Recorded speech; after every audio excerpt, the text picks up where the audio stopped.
Hi, this is Matthew Poes with Poes Acoustics, and I'm going to cover a topic that is not controversial really, but like super common on YouTube and on other forums, and it tends to get a lot of hits.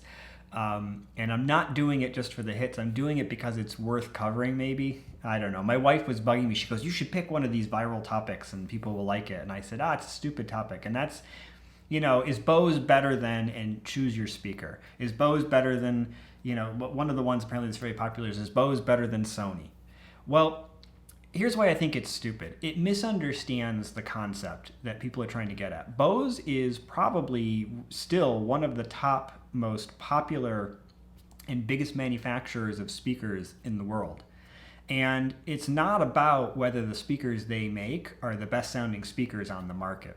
They probably were not always, but they have become a lifestyle brand. They really don't produce, they used to make the 901, which we can talk about how compromised the 901 was, but it was designed for a very specific purpose, which was to recreate the realism of a concert by basically intentionally dramatically reducing the direct to reflected ratio so that it was more like a concert hall, which at the time that Bose developed that speaker, the dominant music of audiophiles was music recorded in concert halls. And so such a speaker made sense. It had a lot of compromises, but it did that fairly well. They don't make those types of speakers really anymore. Those are not their bread and butter. Their bread and butter are lifestyle products. So is Bose better than Sony, Sonos, Blue Sound, Hios from Denon? It's just another variation, and what they always had been good at and what they've remained good at is producing something that has a believably wide bandwidth so that it sounds better than what you would have typically gotten in such a size package in something that's relatively attractive. The Bose cubes with the Acoustics subwoofer module sounded surprisingly good considering that those cubes were so tiny and the bass module was easily hidden behind or next to a couch. My dad had it, I remember, in the sunroom, and it was impressive for what it could do. Was it audiophile? No, of course not. And with today's products, they've basically miniaturized them further. They further advanced their driver tech to I think take this even farther. Is it where you should spend your money? I mean, it's hard to answer that question. I have preferences for other products. It's not something that I would sell. I actually do have the ability to sell Bose products if I want to. But if I had a choice, I would choose something else. I would probably choose, in fact, Sonos. It's, I think, for the money, one of the better values for that kind of lifestyle product. The sound is fine for what it is. Why would you choose a product like this over audiophile systems? And the answer is very simple. There's a lot of folks out there who are not audiophiles. They're not looking for the best possible sound, and what they want more than anything is simplicity. They want to have something that's so highly integrated that they basically can go to their phone, pick the music they like from the apps they like, and play that music back through their speakers. They want the speakers to be in the rooms they want them in and to be able to pick and choose which room they're playing, essentially like multi-room audio. And they want to be able to have something that improves the sound of the TV, but they don't necessarily want a full surround system. Or maybe they do, but again, they're not looking for something overly complicated. Can you get better sound for similar money with a bottom-of-the-line, Denon receiver and maybe some relatively inexpensive speakers that are of good quality from a company like Kef or Poke or Definitive Technology or whoever?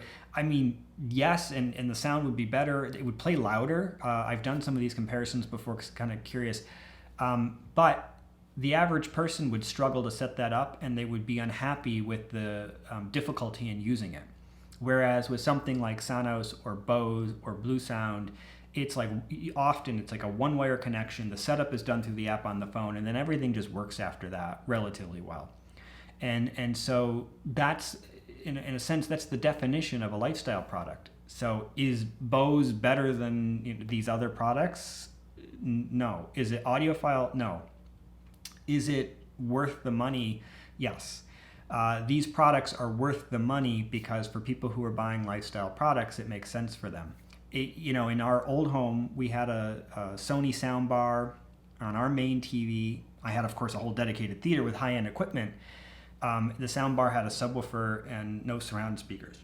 It was fine because the only thing that we cared about at the time was taking up as little space. My wife didn't want wires everywhere, but actually getting sound that was better than what the TV produced on its own, that made speech more intelligible. I mean, just having a better speaker that plays a little louder does a lot for improving speech intelligibility. And so you can hear voices and understand shows much better. So it served its purpose and it was fine. And it definitely sounded, like I said, better than the TV speakers. Right now in my house, in our bedroom, we actually have the Sing Cell speakers. Now, are those audiophile speakers? No. Are they good? Absolutely. I love them. I actually think that it's an amazing system. I haven't finished my review yet and need to, but when I do the review, what you're going to get is a very positive review.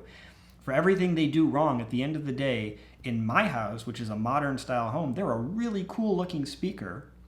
They perform really, really well. They have a ton of bass, and the way they work is you just add as many as you want. I think you can do up to like 5 or 7 of them.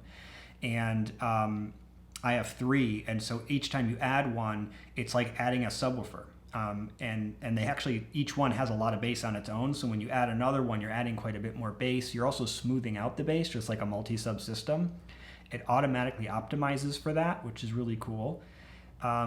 And so it's a cool looking system. It sounds really good, and when hooked up to a TV, which is how I have mine set up, it's kind of like a soundbar. It's a lifestyle product that dramatically improves the sound of the TV, works for playing music. You can have them all over your house. It's like a fancy, surround sound, spatial audio, Sonos type system.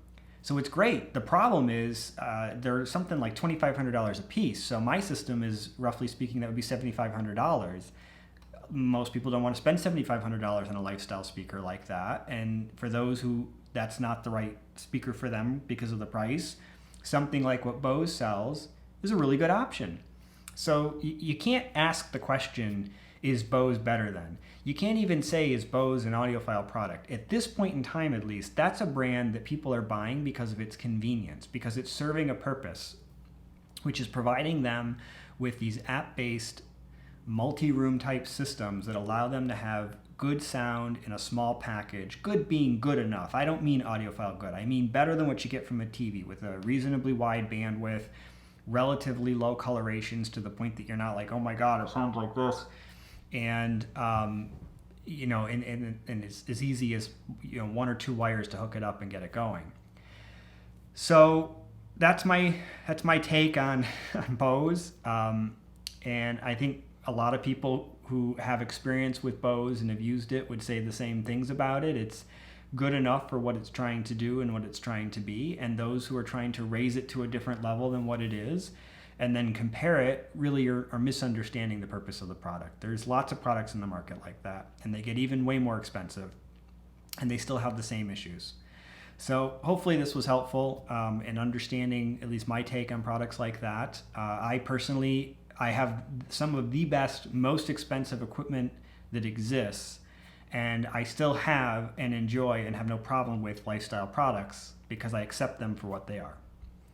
So thanks for watching. I hope this was helpful. Subscribe to my channel and I'll have more videos.